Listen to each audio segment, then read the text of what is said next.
And we're recording. Okay. Welcome, motherfuckers. Welcome to the next video in the series, Prelude to the Trade Wars.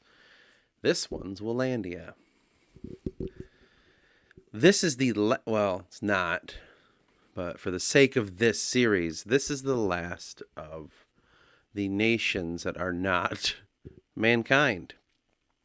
We've covered everyone else, and this will be the last one.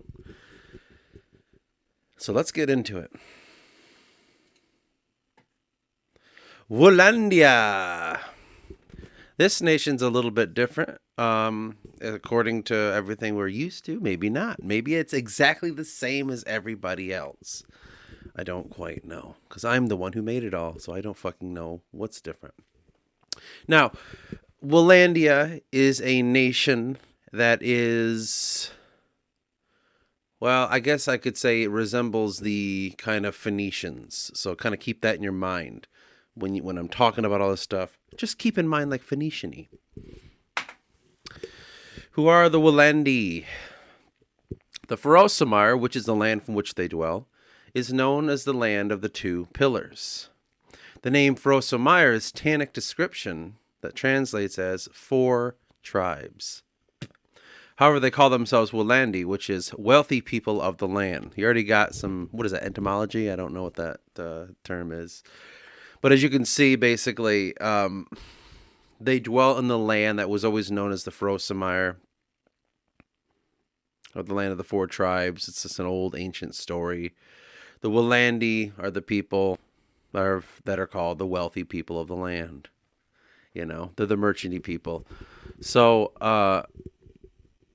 as to the 4 tribes, it's just an old Anaku thing. You know, not really that significant. Now, the 2 pillars. We've already seen this picture before, haven't we? Where it begins or ends, the 2 pillars are there. Gályvála Mountain's highest peaks are the 2 looming volcanoes.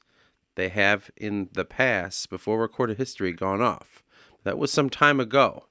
It's possible that's why the land in and around the chain are so fertile, yet so dangerous. Already out the gate, you can kind of see this land is a little bit, there's some things to be had here. There's some resources to be made. There's some, I don't know, we'll just be honest. There's some money to be made here when it comes to the 𝚆𝚆𝚛𝚎 people. Now, it's kind of interchangeable. You could call them the 𝚆𝚆𝚛𝚎 people. You can call them Wuhlandians or the Wuhlandi.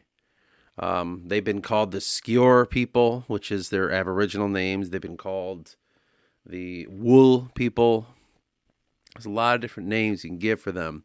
But these are a seafaring, merchant-based people that dwell in the area between the Merphos and Tantorum. He's like you saw in that picture. Let's just go back to double check so we already see it. Motherfucker. Excuse me, my friends. You see what I mean? Tantorum right here. Can you see that? I need to have that little pointer out, don't I? My laser pointer. We have the Tantorum here. We have Fel, and then up here is the Merphos. As you can see, Wuhlandia is just inhabits the realms there. So they're kind of just like everyone else are squished. But right here, my friends, that's where it matters. You know, the Mesosar channel's down here, but this is the Sardine Sea.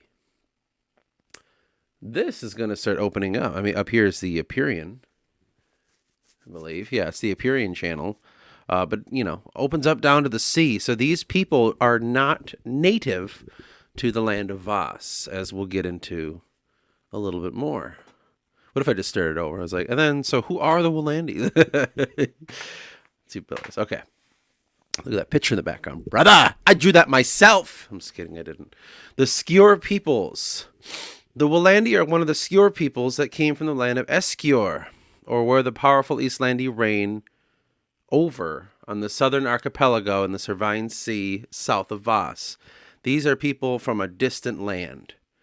I don't really have a picture of 𝚆𝚆𝚎 because I've never drawn it before, but just know, like, below the continents that you've seen in the map, off the map, there's like a smattering of these islands, and that's where they're from. Eventually I'll draw it, and eventually maybe I'll do another video like this and go deeply into their heritage. But that totally wasn't relevant to the story. So just know that they're from a different place. They did migrate to Vasse, and only Vasse. The people of Skur are a tribe of the homeland in Älvslandet. The homeland is the confederacy of the Skur people, and there are 8 tribes that have become quite powerful around the surrounding lands of Wuhlandia. That Wuhlandia is the continent to the west. This unfucking settled, unknown continent that has always been that way. And that'll never change. No, I'm just kidding. Though the newer settlement of the Wuhlandia only occurred in the more recent past, some have argued about their taking of ancient Tantoric lands. There's already going to be contention as to who officially owns these lands and who doesn't. When Tantorum's going to come claiming and saying, like, well, those were officially Tannic lands that were settled by these people in this year, sure, they could definitely say that. But then again, the fucking guys of Tantorum are the ones who took a lot of the land away from the Valen people. The Valen people's land was much bigger than it used to be. They got pushed all the way up. And then they took all that land, Wraith, if you will, taken from the Anaku. So who are they to say that, right? But that is a claim that Tantorum has about the situation. They're like, well, that is our land there, and they live, and that's not cool, and we don't like that just because we don't like the people. Now, the Wuhlandia would argue the land had long been abandoned after the last eruption of the 2 pillars. Tantorum would never confirm that. Setting this up right here is, okay, there's contention between Tantorum and Wuhlandia. Just, you got to know that coming out of it. It helps you understand their kind of situation during the trade wars. Okay? Now, I'll state it again, the Wuhlandia, Skur people. That's just kind of the name that they have for themselves, and they come from the archipelago that is south of the continent of Vasse, and as well as fucking the south of Ansar, which is in the middle of the Sarvine Sea. That is all that's known of them. There's not a whole lot known of Älvslandet, like the Älvslandet people, or Skur, but I mean, again, it's not totally relevant to the situation of the story here. Oh, look at that. I was fucking around with those. So. Some of them might be a little overzealous. The settling of Vasse. However, the Wuhlandia have settled on the continent of Vasse in the year 1342. So very, very recent as opposed to what we're used to. You can tell this is going to be a little bit shorter here. But yes, like, we're sitting here talking about, oh, I forgot, from fucking Exodus times, and or like, you know, like way in the past. But, you know, Älvslandet is a newer country. It's one of the newest ones. Yes, it is one of the newest countries out of all of them. I mean, by 1342, I mean, you got to think of the history that's already happened. I mean, we're already like hundreds of years in the War of Eights between Adrana and Tantorum. You know, we're already like by that point, the Svalgar, the death of Svalgar happened, and there's the new Valak crown is happened, and the Battle of Falkor Hill already fucking happened in Adrana. We'll get into that. It's just like, I don't know how to word it. Like, a lot of shit's already gone down. Lines had been drawn already as these people walked into the situation. When they came in, and you can see from the map there, off the map, and settled in these places, so much had already been happening throughout the whole continent with everybody. Everybody. They were already, things were in motion. There was already like a conflict was rising between Adrana and Tantorum, as well as Tantorum and Lyria. Things were already going on in Dubois. So, you know, we talk about, God, I got to look at some of these things because I didn't put Dubois' like major history on here. But a lot of things had already been happening in Dubois. A lot of things have already happened in Etrovia. They've fallen and risen again. We'll get into the south and more to the countries we don't know. And same with Hafel. I just think it's important to note that when these guys just happily walk down, like, hey guys, we're here now. We're going to hang out right over here. There's already a lot of contention. And so in aspects of like Tantorum, you'll see they already feel threatened on almost every side. And now there's this new neighbor. Something kind of clicked in their mind in a couple different ways, and we'll definitely go into that a lot more. But I did want to kind of let you know this is newer in history. Things have been happening. They're kind of walking into a bit of a powder keg, if you will. Now, quickly, they established the cities of Carthagena, Selma, and Leptis. These were the hubs from which trade can be established. Did I read the rest of that? Yeah, in the year 1342, from there, they're able to expand. Yeah, so when they came on to Vasse, when they shot on Vasse, they were establishing a larger trade network. So they already had a trade hubs down in Iskengir, or whatever the fuck I call that, their homeland. They already had a trade networks that were going from this place to that place, this place, that place. I'm sure they were already trading with like nations of the south and even Adrana, in places of, obviously they were trading with people of Elengur. Asshole, you mean Elandria? Yeah, that's what I meant. They were trading with that, but this is just an opportunity to open up trade. It's just like we have more locations. You think about people that own fucking chains. It's like, well, if you have more of them, you could sell to more people and you can make more money, as long as you make more money than what you're fucking spending. It's just like that. I'm trying to paint the picture that these are mercantile people. These are like the Jews, if you will. These are very, very keen on the profits that they have. It's so weird that I have to like I'm looking at the screen of myself. Boop, but here's where the camera is. No, wait. Yeah, right there. If I look right into it, motherfucker. No, so yeah. Just letting you know that's kind of their motive. This was not a people fleeing from tyranny. You know what I mean? Or they're not fleeing from our homeland was destroyed by the sea peoples or whatever. I don't know. There's nothing totally negative in that aspect of their fleeing. Purely, they were just seeking new avenues of trade. You know, nice and simple, put it that way. I don't really know any more to kind of paint it that way, but it's just, that's what it is. So throughout all the Iberian Sea, they trade up and down with countless nations during this time, including Adrana, Dubois, Sarcia, Lyria, Valakmir, and countless others on the continent of Elandria. They get around. They also do massive trading in the Sarvine Sea, that is west of South Ansar, beyond the reach of Ailman and Anaku alike. Interesting enough, like, not a lot of travel was, I mean, we're in the year, 1342, and this is kind of the preceding years that it's talking about. Not a lot of outside travel amongst the Ailmen or the Anaku. You notice that. It's like they didn't go and like, we're going to discover if the world is round or not, and we're going to pay people, and he's going to have these adventures and whatever. I don't know. There's not a lot of that going on, if you notice. Even up to the 1600s. There was no circumnavigating. There was no, what's outside of this fucking place? Like, there is trade going on with the people of Elandria, but not from everybody.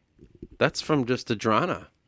I mean, through Adrana, this is another kind of hub, and so you kind of see the people of the Wuhlandia would see that opportunity like, wow, Adrana is a hub of trade. They are already kind of in this continent becoming what we want. It's in some aspects, it's kind of a competition-based thing, but in others, it's like, here's an opportunity for us to jump on this land and really dig in and trade with the peoples that are already here. Now, as of this point in the preceding years following, if I said that correctly, there was really no issue. Like, they didn't have like, well, we don't like Tantorum and we don't really like this. They're chill with anything. And the one thing about the the Wuhlandian people is they're hardier than you would imagine, and they're very ingenious. They're very smart when it comes to problem solving. What is the biggest problem to solve on the continent of Vasse? Well, it's land. So that's like the most complex thing. Vasse in its entirety is not a horrible place to be. It's just there are certain elements that divide it, like right here, the 𝚆𝚊 and this mountain chain. This sacred mountain chain that these 𝚆𝚊 guard, but also is this natural barrier between the western and eastern side of the whole continent. Then you have this massive magical desert, which I've not really gone into, but eventually I will. This swirling sands desert that's just death to any that might travel through it. It's very rare that people, mass amounts of people can survive this situation. You already see that there's like a disadvantage right here. So, you can't just trotch through someone else's fucking lands and stuff. So sea trade, the merchant seamen and all that, that's the kind of way to go. And so it kind of enables these folk down here. It's saying Wuhlandia is hard sometimes. See, the Wuhlandia, it behooves them to have these coastal cities. There's really no need to kind of move inland too much. But the ingenuity of these people, though, the people of Wuhlandia are the ones outside of the natural people that actually do live in the Murphos. They did find ways to get through it. And that it's like there are ingenious ways that they found to traverse these places. And it seems so simplistic, but in reality, it's just when you go into a desert like that, that's fucking thousands of miles. I don't really know the actual square footage of it, or square mile of it all, but it's a lot. You rely on these certain kind of what you would call like roads. And from those roads, you'd be able to have like, they're connected by oases. And these oases are these watering holes that kind of naturally are there. You connect the dots, the journey can be done. It can be passed. Anyway, I just wanted to kind of get into their trade and how hard on they are when it comes to establishing trade. Coastal trade and seafaring trade is what they're fucking known for. These are seafaring people. But this is an opportunity to, in some ways, own a continent. Now, the land available was only there. There's not a lot of land anywhere else at this point. So a little bit late in the game, but they'll definitely pick that up when it comes to everything later.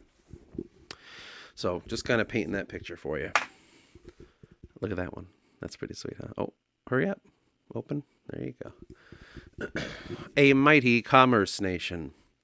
It is safe to say they are a trade nation, and their settlements are more of commercial hubs than outright cities, as one would imagine. That's how I look at these people. Like, they have these big, beautiful, grand cities, as you can see from the picture and stuff. They have these big, beautiful places that they inhabit and they dwell. And they take a lot of pride in their architecture and their tall towers and shit. But that's no more than a hub to them. It is no more than a marketplace, just a massive marketplace. A network, if you will, a connecting network of trade and commerce. I mean, what is a city really, besides a group of civilized people? When it comes to a mercantile folk, people that are merchant kind of folk, mercantile, I meant to say, they don't look at a city and say like, wow, a dwelling where safety can be had and no more worries about this and that. We all work together as a team and then the arts can flourish. I think that people like these guys would look at it and say, here's a place where we could set up ideas of commerce and currency. And from that, this community effort, we can together paint the idea of massive trade. And not only that, but just when people get comfortable, they want extravagant things. Well, when someone wants this extravagant furs that come out of Tantorum, or when someone wants this, the beautiful wood that can be produced by the Vasse or Dubois kind of resources, or even like the 𝚆𝚊, the architects and all that. This is, if you have enough money, you can buy whatever you want. And that is the foundation of this city. It's kind of crazy to say, but it's all really focused around money. Through money comes power. Now, there is an average of, like, every nation kind of works through what is, like, when it comes to trading for each nation, yeah, there's like a trade of, like, if you give me your furs, I'll give you my, I don't know, this other resource. That works too. But when it comes to, like, you think of the EU and you think of, like, the euros and shit like that, like a money monetary system. It's very similar to how we treated gold. Gold is the most important thing, and then there's silver and this and that. They have the same kind of basis. So it's like money can be made no matter what country you happen to be in. Gold is gold. You know what I mean? It's something like that. The massive trading hub in 𝚆𝚘𝚎𝚕 is one of the modern marvels of all of Vasse, outside of the splendor in 𝚆𝚊. Right there's kind of a little competition, right? 𝚆𝚊's their biggest competition in Adrana. Well, these picture here kind of show you there's an outdoing of one and another. 𝚆𝚊 is the most beautiful place you'll ever see. The big shining kind of white walls and this immaculate city. And they're like, well, fuck, we can have massive white walls too, and ours have gold in them. Like that. There is an idea, and again, it's about the mercantile folk. If we look better than our competitor, they'll come to us before they come to them. Right now, Adrana owns a small portion of Vasse, and when it comes to the trade that they have, they definitely own that section of Vasse as well. Well, that's who they're competing with. Well, if we can get other nations under our belt and maybe even get these nations to owe us things, we could possibly own them too. Big thing going on. Ҭāntaurīm, not a big fan of this. Ҭāntaurīm sees through this kind of stuff. Adrana does too. But right now, this kind of works out for both of them in some way. No one would ever imagine that this is not really like a private company, but you could imagine this nation's almost run like one, could own a nation. It's just not in the books. There's like no fucking way. So they don't really pay too much mind to Wuhlandia accruing wealth in that such a way where they could buy things that seem unbuyable. In the massive city, it holds court of the most influential trade clans in all of the known world, putting all others to shame. We'll definitely get into that more of the actual clans and how it breaks down and all that stuff. But since we mentioned this massive city, let's talk about it. Boom. 𝚆𝚘𝚎𝚕. 𝚆𝚘𝚎𝚕 is cradled by natural rock formations and cliffs that make it habitable from the heat. It is capital of Voroshilmire and holder of the high courts and the garden temple. It has the beauteous architecture of the 𝚃𝚛𝚊𝚍 that was brought over the sea, and it dazzles its landscape with tall spires and winding temples that reach almost to the heavens. It's a very beautiful place. It's just a nice place to look at, a couple pictures here to kind of inspire the idea of what it may look like. I didn't realize I had this up the whole fucking time. It's like a very nice, beautiful place to look at. It is built within the rocks. That top picture there kind of gets you in the mood of like what it might look like and stuff, because I'm going to be honest, I don't want to draw all this shit. So just get you in the mood of what it is, but I wouldn't say they built in the mountains like the 𝚆𝚊 or the Lyrians, but I would imagine that they got the fucking 𝚆𝚊 to help them do such fucking things. Like, wow, we got a big mountain here. Can we make that into a fucking tower?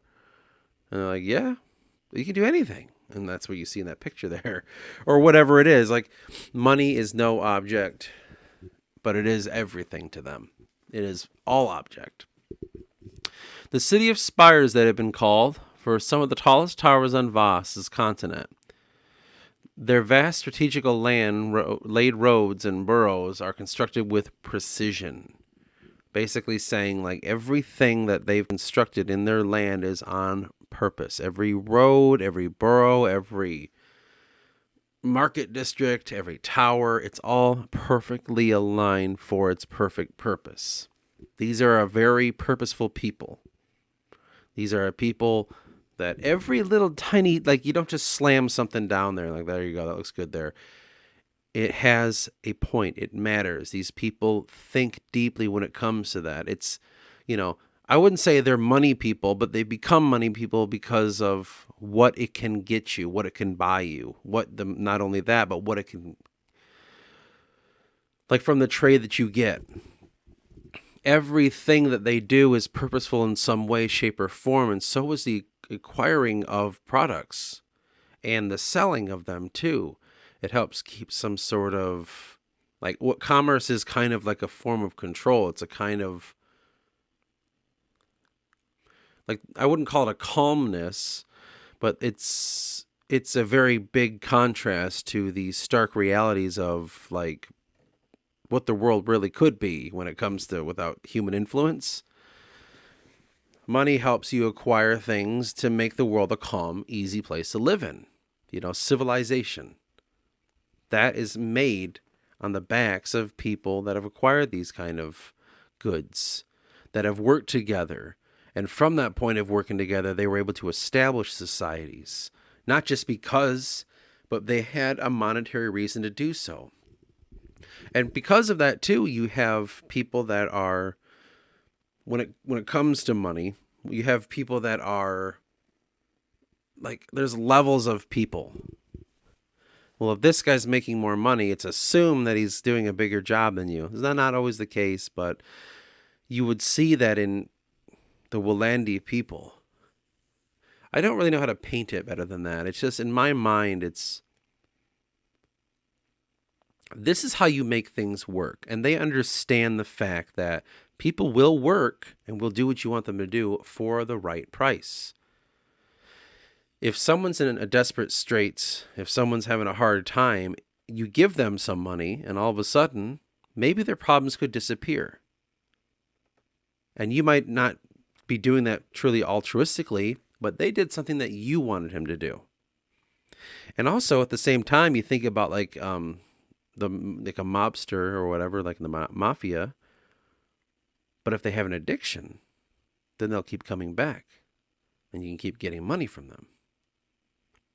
And not addiction like alcohol, gambling, this and that. Sometimes it's higher addictions. I think these are people that know how to take advantage of others. And you'll see that when it comes to like the religion that they have. If I have that slide in here, if not, I'll try to remember. But I'll paint it a little bit now. Their magic, their form of it, it's not like mind control, but it's knowing how to get into someone's mind and giving them what they want. It's a soothing thing. It's an ability, and then that's what the garden temple is. The garden temple is the place where you grow the fruits of these ideas. And it's through compassion that you're able to understand another person, but through that, you're able to get out what you need. It's a kind of a mentality like that.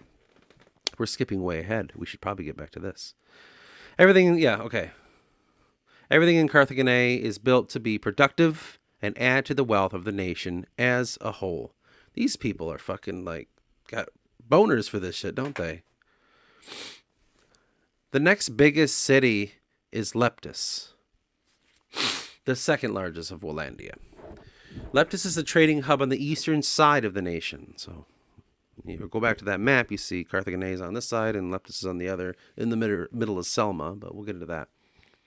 The major threat of Tantorum advance would later threaten this hub. Like in time, when we get to that, that's the closest city to Tantorum's border, if you will. And that would be one of the biggest threats that they would have. But compared to 𝚆𝚌𝚛𝚎, 𝚆𝚛𝚎 is known as a trade hub that seems to be losing control of some of its guilds. And that, again, that'll happen in time. Massive control works fine and dandy, but when it doesn't, it fucking doesn't. And there is a threat from Tantorum's kind of peoples on that border of their country, which where Wuhlandia and Tantorum meet. So there's definitely something there that they're kind of, it's making things unease. And you can kind of see all that money can buy you everything, but it can't buy you courage, or it can't buy you stability necessarily. That's going to be something that they'll learn, but that's going to be something that Tantorum takes advantage of in this situation. And in time to come, will use that advantage to their own benefit. Now, this would threaten the control of Leptis, and therefore the encroachment of Selma will grow. That's that middle country, middle city. Let's go back and look at it real quick so we can have a sexual idea of what we're talking about. I hate this. So far away. Okay. We went a little bit too motherfucking far. But yeah, Carthagena, Leptis, and then there's Selma there. They're going to be kind of encroaching on this. This weakness is happening within Leptis here, and it's causing problems because they're so butted up against the fucking border with Tantorum here. I think the border ends right here, and that's what, like 150 miles? It's not like right against the border, but influence. When influence spreads, that is when problems can be created. We're in Leptis now. Selma, being the third oldest city in Wuhlandia, never was on the same scale as Leptis, but their constant contention would grow in the coming years. So we'll get more into that as time comes, but just know that there might be a little bit of issues going on when it comes to Leptis's control of the land and his control over the people. With money needs to have control. With control, you need to be able to manipulate the population.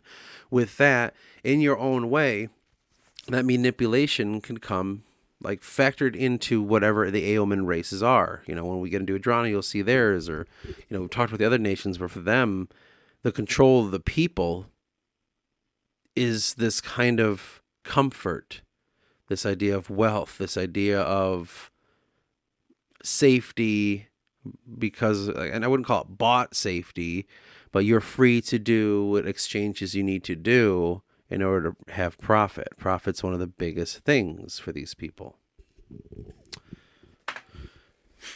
That one fades into existence. Now, the Wuhlandia are not necessarily known for their monarchical reigns, as some have imagined, but it is a sort of hybrid of monarch/corporate guilds. Corporeal guilds. No, not that. I'm putting it in words that we can understand. It is much the same as those in Dubois, though instead of bankers, they are the money makers. So one would imagine the alliance between Wuhlandia and those Dubois banker guilds would form a very clear alliance. Whereas Dubois is looking for, at this point in history, going forward, owning everyone because everyone has debt to them, Wuhlandia are the people that are creating the debt. They're the ones that are creating a situation like in which people have debt, but also they have all the money too. They're making the money.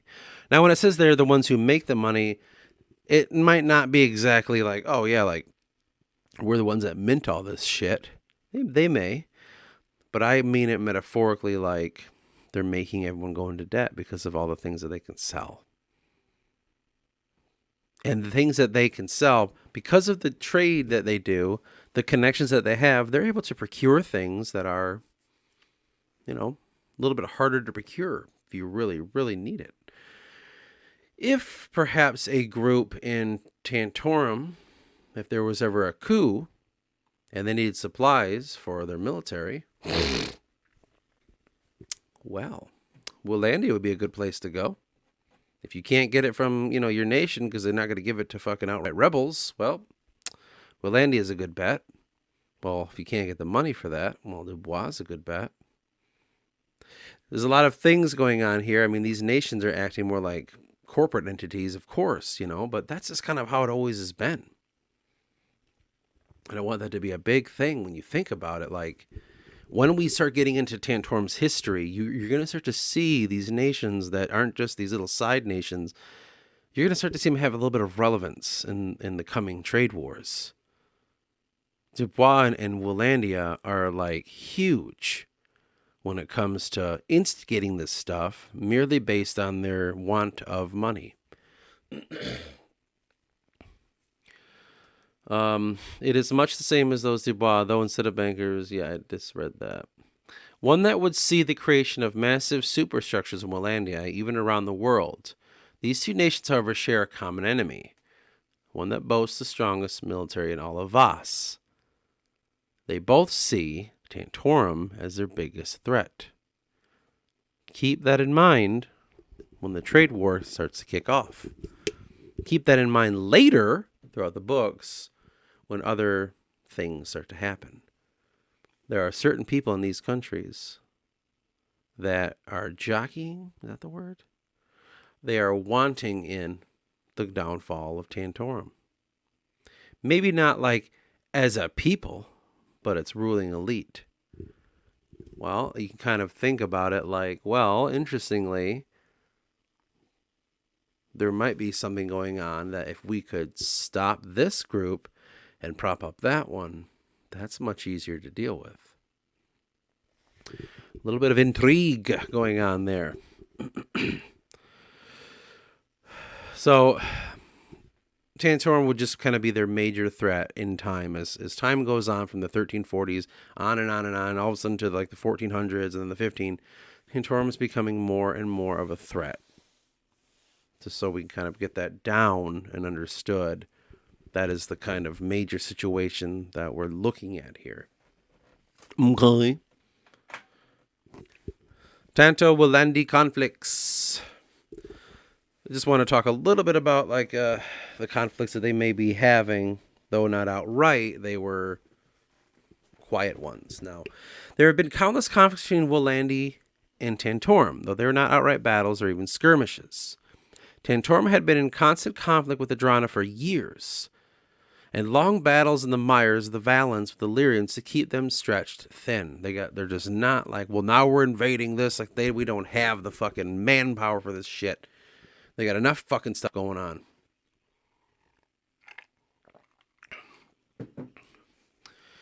No, the Skur people knew this and always made sure they were on the real winning side when it came to conflicts in Vasse. If I can supply their enemy, then my enemy of my enemy kills my enemy. Long alliances with the 𝚃𝚌 meant that nation would receive its independence from Tantorum in the year 1607, and they saw the dissolving of Tantoric ventures in a near minor fall to ruin, which was one of their biggest supplies of gunpowder, or brown corbat, as what we would call it in the book. Now, when it says their independence from Tantorum in the year 1607, it's not like they're saying independence because Tantorum was this nation that controlled over them, but their control of the seas was more of what it's establishing. Tantorum would have the Mesosar Channel on lockdown, and so that kind of made it difficult for the fucking Wuhlandia to trade inland and get into like 𝚃𝚊𝚛𝚎 and to, you know, the Valakmir and the Valons even, and well, I don't know, other little nations that are along the way, maybe Etrovia and Lyria.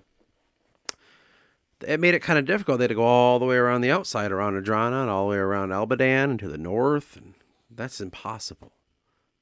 That's like a very dangerous journey to do that. It's already dangerous enough going inland.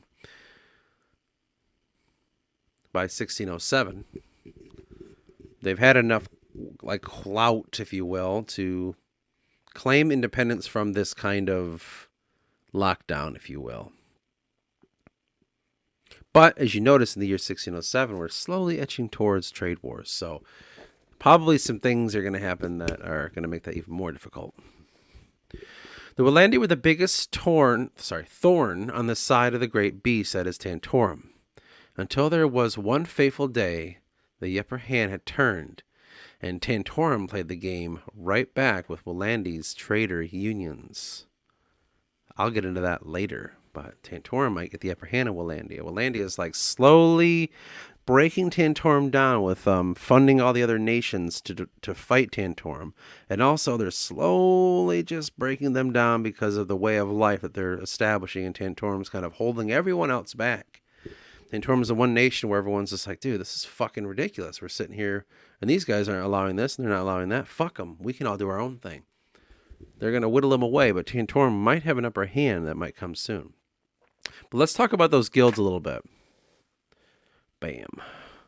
The following trade hubs were established, and for the construct of the trade, I moved this out of place accidentally. These cities, as well as call them commercial hubs for the 7 traders guilds that rule the commerce in Wuhlandia. Centralized locations for the type of trade was deemed dire for the state, and they are as follows. There are 2 major guilds, like the 2 major cities, the hub of 𝚆𝚌𝚑𝚕𝚊𝚗 and the other hub of 𝚆𝚘𝚙. Oh, that kind of slid out of order again. Bitch. All right, well, whatever. In 𝚆𝚌𝚑𝚕𝚊𝚗, they are considered the outer trade hub. And they are in the cities, we'll say. Selma has the 𝚆𝚘𝚎 guilds, and they're the ones who trade herbs and tonics. So, in medical supplies, consumables of that nature. Hippos are the Theodoric guilds, and they're the ones who have the slave labor that they trades. Hadabor in the odd Awarks guild. Force concepts, the concepts of society and their inner workings. They're the ones that are kind of like the philosophy, like they can trade ideas is the crazy thing, and they look at it that way, like, well, we have a man who has these thoughts of this, and that, and we can send him your way for money. It's so fucked up, man. It's like, it's really weird to think of life that way, but that's something that they're doing. And the last city or trade hub has Runita Guild, which is a textile guild trade. Like that's what they're focused on. Well, before I get into the other side, just think of it like each city, they have their marketplaces and this and that, but each city has its major focus of its trade. You want to go get slaves? Well, go to Hippos.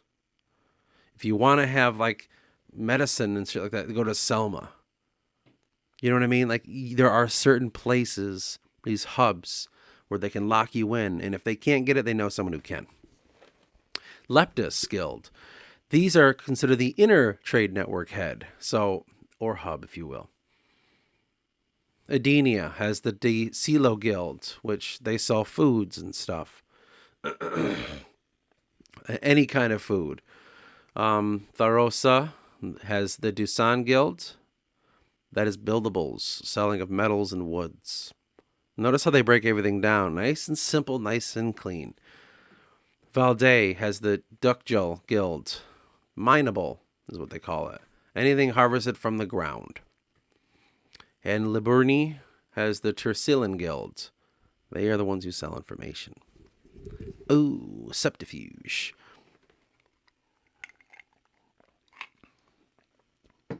These cities, these hubs, have a focus, and from each one, you have a certain thing that you need.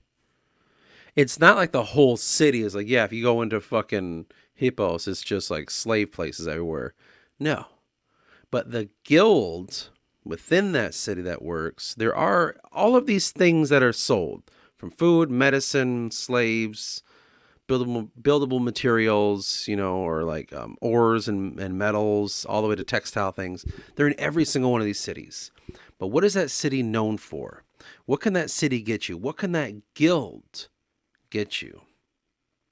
That's what this is about. That's what this is establishing.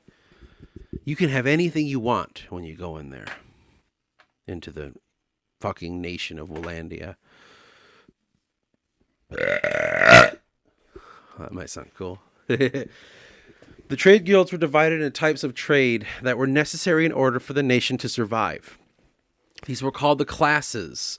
Now, under the classes, the type of products were divided amongst the lesser guilds. We will not mention these lesser guilds as of now. They would provide each part of the whole that was under the umbrella a sort of corporate shareholder. It says corporate. Now, each guild was to provide not only the tribute, but also the protection of the hub they control. Now, they were not necessarily armies, but rather a police force, much like that was seen in Adrana. Outright armies were very expensive to maintain for the trader guilds. They rely on diplomacy and games between nations to keep threats at bay. What am I saying here? Well, each trade guild, the major ones you see, had lesser trade guilds that other kind of current like things were handled, right? It's a complicated kind of like bureaucratic bullshit. It's just like, then you have the major guild and there's these lesser guilds in there, and there's a shareholder amounts, and within how much shares you hold is how much power that you have, and from that point you're able to make decisions. It's just this complicated goddamn thing. Now, they would provide tribute for the protection, but this tribute was not armies, but just kind of a police force, like, is what I'm trying to say there. They don't have outright, like, yeah, dude, like, there's a fucking, like, Wuhlandia's got the biggest army ever. They don't have an army. They just have a police force, a group of people that keep things safe in the cities, in the coastal regions, with their trade ships, with their caravans on the land, whatever. That's what it is. What they would rely more on would be mercenary armies. That's the biggest thing. They can just buy armies. Get all the mercenaries from Adrana, get all the mercenaries that are willing to work them from Tantorum, and especially the south. Okay, well, we have an army now. And they generally speak the same language. Like, that's the best bet that they have, man. If they can get the fucking Mesotonic knights, like cavalry, and then they can get like from the Adenian those what the hell did I call them? Those mages, those mage warriors from them, and then you get a bunch of Sarcean spearmen and stuff. Like, good. You really don't need anything more. So that's just how they kept it going. I like this picture of all these fucking dudes just here. You can imagine how hot it is and how stinky that fucking room is. Now, what was key in all of this provided a rich environment for competition and potential guilds to rise. It's like we're breeding competition so the best can survive. It's a very kind of Wuhlandian way to do things. So yeah, they're doing that because take over a defunct guild. That's kind of a term that they have. This, I'll re-say that. So they're basically have a system made that would encourage competition so potential guilds could rise and other ones could fall. The ones that would fall are considered defunct guilds, or ones not deemed within the standards that was in stock, or being behind in loans or whatever. Like, just, it's all like bullshit. Like, well, like, you don't have the money that you should have, or, you owe debts to these people, or this and that. That's a big deal to them, and they considered them defunct guilds, and other ones can rise up. That's kind of, it's very cutthroat. The common interest was to keep the concept of currency alive, and this was sort of a worship of wealth and financial gains.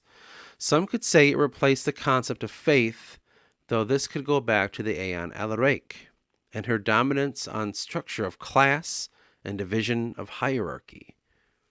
Well, Alaric is their creator. That's their god. And she's known for being a saint, if you will, of peace, family, and compassion.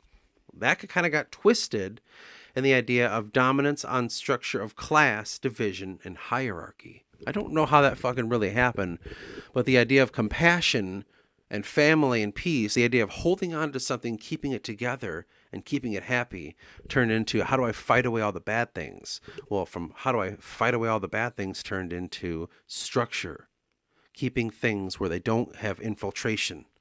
You don't want your society to be infiltrated, so you have a harder structure. And what that means is division and hierarchy. The right people in the right places and the weak people in these places. How do you keep yourself safe? How do you have peace? How do you have family and compassion? Well, it means fighting off of all the things that might come and destroy you. Compassion slowly fades away. That element can still be seen in the worship with a character that will come up named Aya, in a failing, if you will, religion called the Garden. or Vulhex, I believe. We'll get more into that in a minute. It's a very complex understanding of their faith, but suffice to say, Alaric is worship, but just on the printing of coin. I don't know how well I kind of really gone into that, but I just want to say that,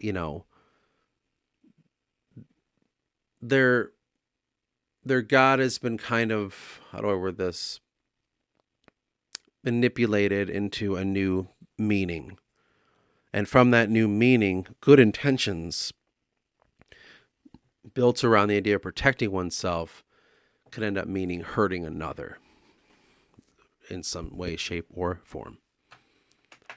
I wish I could go deeper into this, but, I don't know what the hell I'm doing, I'll be honest.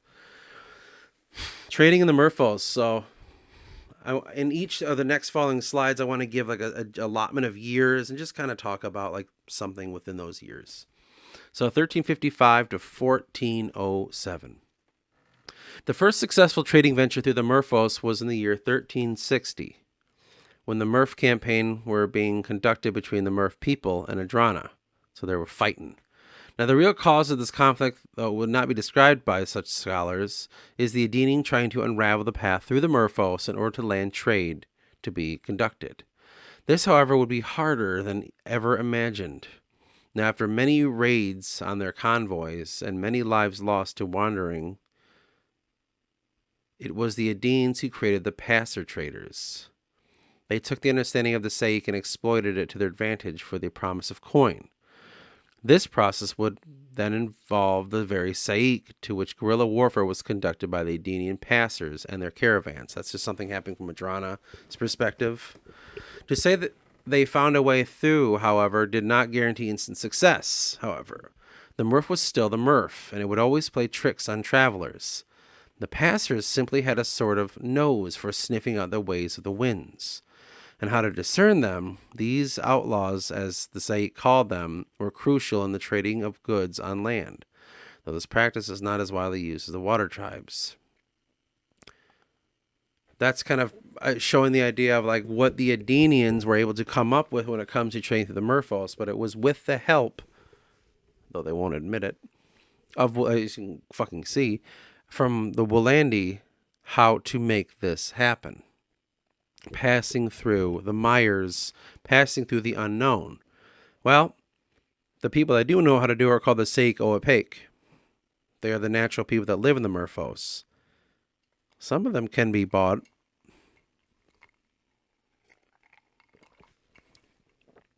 These were strategic places well within the borders of their land, and some were used as starting points to find a way to the Merfolk and help the local passers.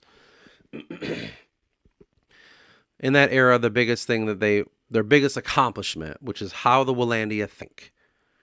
If they were to look at that era and say, what is our biggest accomplishment in those 50-something years? Yeah, whatever, 50-something years. Trading with the Merfolk, finding a fucking way through, helping Adrana do that. Biggest goddamn accomplishment in those years. Next years. Relations between Dubois Haute Society, 1588 to 1625. What about those years, brother? Well, our biggest accomplishment. As it was stated earlier, the banker clans of Dubois took control in the year 1588. And from there, they were known to loan any amount of money that was needed for any type of client. Now, the traders of Wuhlandia have amassed a vast amount of wealth, and all of Atria knew of their exploits as well as what they were able to acquire. It was, in fact, the bankers of Dubois that approached the Wuhlandia people with a proposition that they could finance any venture that was ever needed. And this caught the ear of their king, in air quotes, which I don't have his name, to which he would work in conjunction with the Dubois bankers to fund his venture to own the seas of Alyprian. How he would accomplish this was never to be revealed, but it was clear his great ambitions were going to turn everyone on their head. The power of the sea was most important, and if the Islandi Wuhlandia could take control of that, they would. And this is how we lead to the trade wars conflict and how the wool were involved. During these years, Dubois and the Wuhlandia were getting closer and closer and closer. And Dubois is like, we will fund whatever you need. Wuhlandia was good for the money. They could make a lot of money. In fact, it was almost like, I'm just getting the loan to build my credit. I don't really need to get a loan. They're doing very well. They're getting well trusted. Credit lines in Dubois society, huge fucking deal. Wuhlandia is kind of like, yeah, we can use this alliance. And what's the reasoning from Dubois is unknown, but something is happening that's budgeting. Wuhlandia wants to own the waters. I think the 𝚆𝚘𝚑𝚕 claimed that too, didn't they? Didn't the 𝚆𝚘𝚑𝚕 say that, with their new leader from the Aruan, that was their major goal, is to own the waters that should be rightfully theirs? A little bit of contention there that might happen. A lot of different people have a lot of different ambitions, but at the same time, they all want the same damn thing. They want financial wealth. They want to grow their nation and become the best that there ever was. This is very much the same. But just keep this in mind right there. That is building. Now, the next slide goes about the trade war, and we'll see how much, we'll just talk about that a bit, I guess. We're getting right near the end already. We're only like an hour in, not even. 1625 to 1630, the trade war. The involvement of the Wuhlandia in the trade wars is a very blurry line that none would ever come to understand. On the outside, it was clear they were being financed by Dubois' bankers, and they in fact were supplying certain nations to their dominance of the seas. The trade wars in direct control of Wuhlandia traders, for it would seem a trade blockade would be ruinous for the Wuld, but in fact the truth could not be farther from us. For it is believed that it was the Wuld who formed the idea that the Lyrian ship sunk in Tantoric vessel SS 𝚆𝚘𝚑𝚕. For you see, the nation of Lyria and Tantorum were the biggest threat to the domination of the seas, and their blockade would be able to stop all trade. Yet if the Wuld could provide the supplies to Tantorum or even Lyria, then the conflict would allow their profits to grow as well as their favor by these nations. Saving them, they do not discover the trade with their enemies. Saving that they do not discover the trade with enemies. This is kind of conjecture. It's kind of like, not conjecture, it's kind of hearsay. But when it comes to the trade wars happening, the sinking of this vessel, they're kind of like, I bet they did it. Maybe Wuhlandia got involved because they wanted them out of the way. This might be like a false flag thing. It's unknown. Though Wuhlandia was able to keep themselves out of the main conflict by only paying a convenience tax as they made their way through the blockade, it was Dubois who would supply the money to Lyria to pay the material provided by the Wuhlandia as well. This complex situation would draw out the conflict for 5 years, and in that time the wealth was gained by Wuhlandia, and not to mention Dubois was unfathomable. Though their treachery was soon discovered by those in Tantorum, and thus they set back their plans to domination of the seas by decades. This moment would set in motion the events that would lead to the Landi dilemma to rear its head.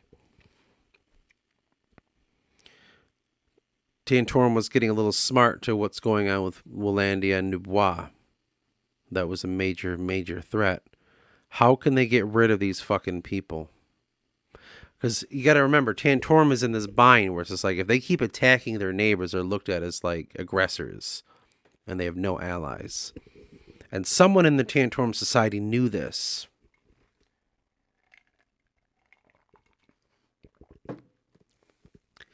And they found a new way to take care of them. There was a little thing that happened a long time ago. I don't even know how much I should go into this just because it goes after the trade war. But, well, whatever. There was a thing that happened some time ago that I mentioned earlier in the slide. That should come up right now. The origin of the land deed, 1630 to 1647. That's kind of when this happened. Very long ago, before the settling of Wuhlandia in the year 1328, when the last armies of Tantorum found a way into Avalia and sacked the city. Now they were almost destroyed, being stretched so thin at the command of psychopathic Dovkan. They established a fortress city in the land of 𝚆𝚘𝚎𝚕𝚆, as it was called before the Wuhlandia people. And it was there that they launched campaign after campaign to restore order with the Adenian bloodline. They just had a place a castle, a fortification in the lands that are the 𝚆𝚆𝚑𝚕𝚊𝚗 that they use as the central point into attacking Adrana, either going through the mountains or fucking trying to go through the desert. And they use this as a central point of attack, is what it's saying.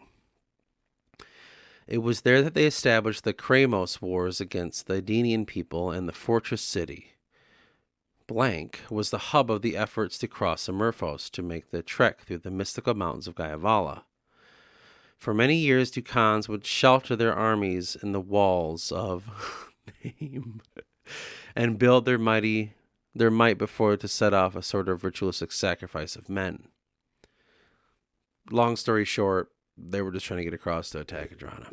At any rate, it was in that city that the clandestine were the landholders, and it was they who secured the land as a land of Dove. So Wuhlandia, the land of Dove. Okay? The god of justice. Now, to keep a long story short, they were thusly disbanded after countless failures to ever quell the Aedenian in the year 1430. So this group of men that were trying to fucking kill the Aedenians and all that, and armies were being raised, a crusade was being had, they were disbanded in 1430, to which brought the 808-year war to an end, and the clan was put on trial for their worship of a discovered false god. That's a separate story. Though they abandoned the 𝚆𝚆𝚑𝚕𝚊𝚗 lands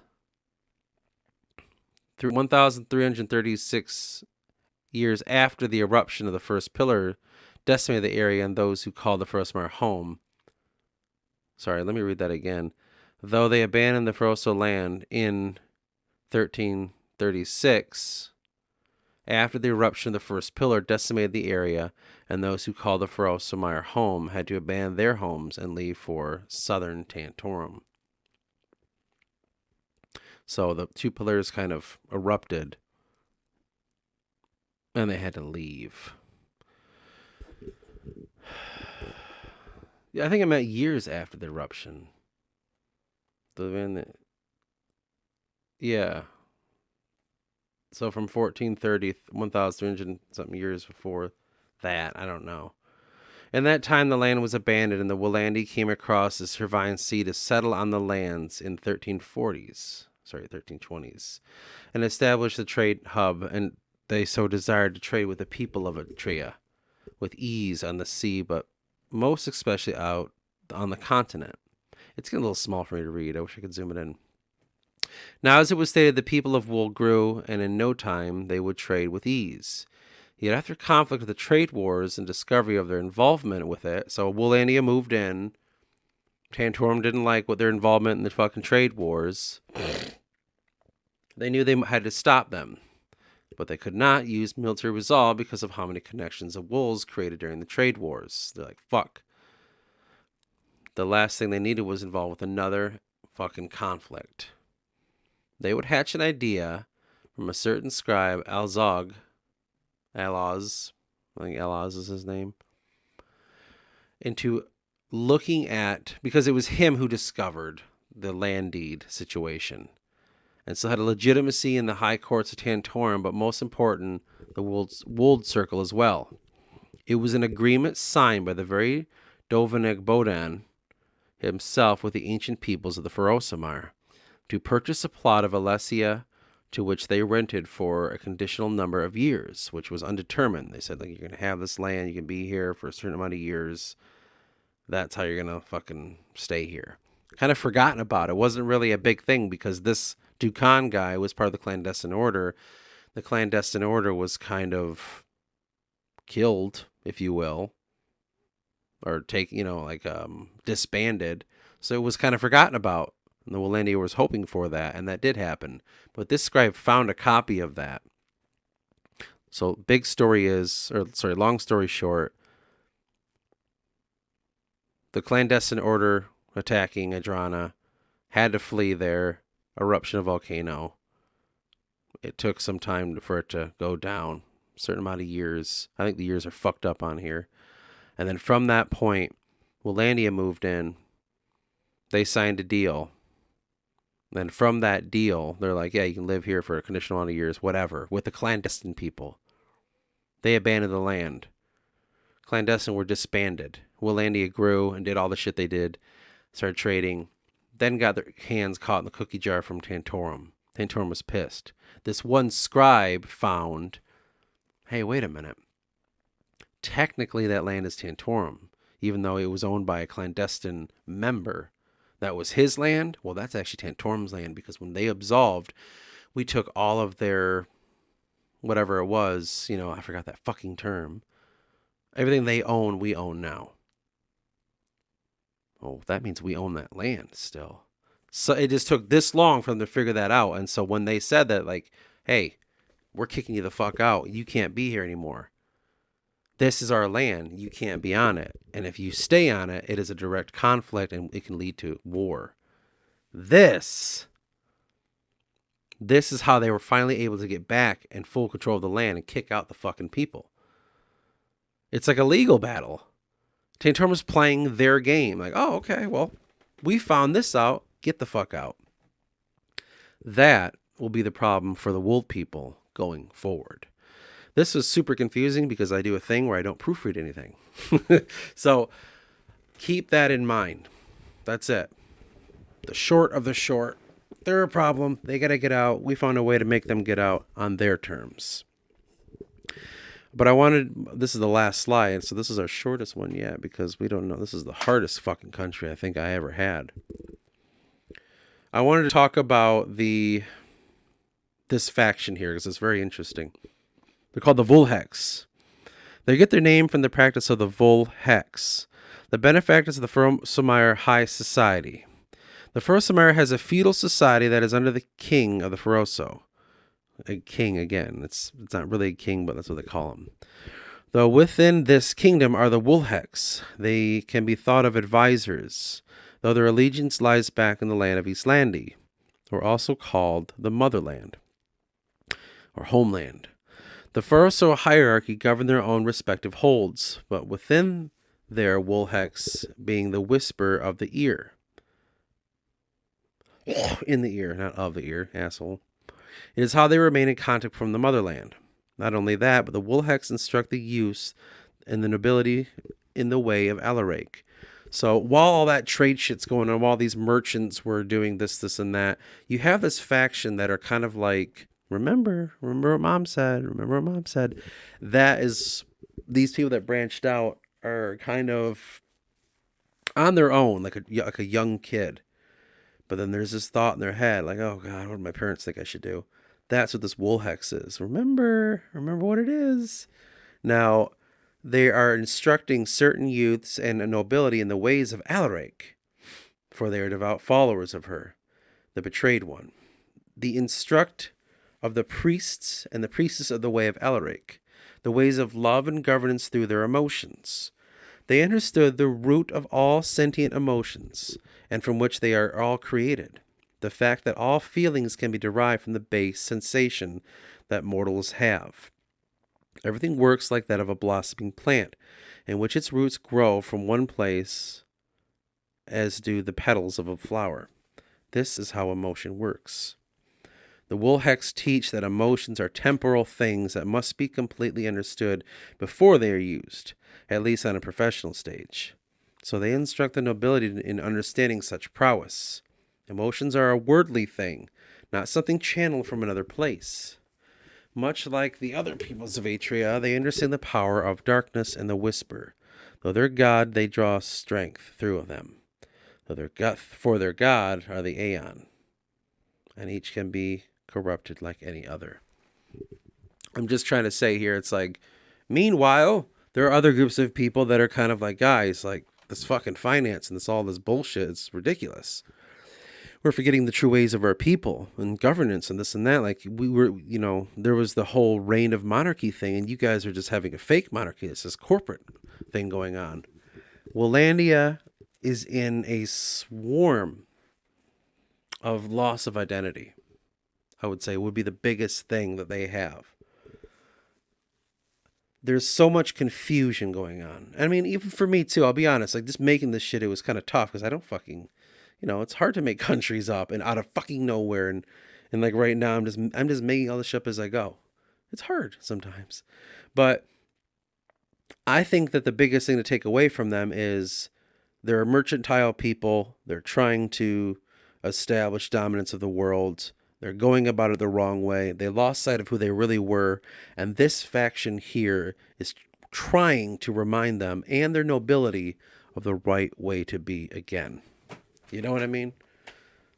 That's what I think it is. Go big screen.